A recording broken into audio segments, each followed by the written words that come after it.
ভাই কোন 500 টাকার তেল দেন। 500 টাকার তেল? আপনার ভোটার আইডি কার্ড আনছেন? হ্যাঁ আনছি। বয়স এত, জন্মসাল এত। হ্যাঁ, আপনারটা ঠিক আছে। আচ্ছা, আপনার বাবার আইডি কার্ড আনছেন? হ্যাঁ আনছি। এলেন। আবেদ আলী সতিরন। আচ্ছা, তোমার বাড়ি ট্যাক্সের ওষুধ আনছাও? আচ্ছা ভাই, আপনারা তেল দিবেন নাকি জমি জমা লেই নিবেন?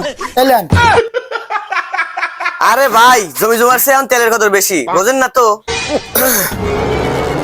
সবকিছু ঠিক আছে। এই ম্যানেজার, ওকে 500 টাকা তেল দাও। ठीक है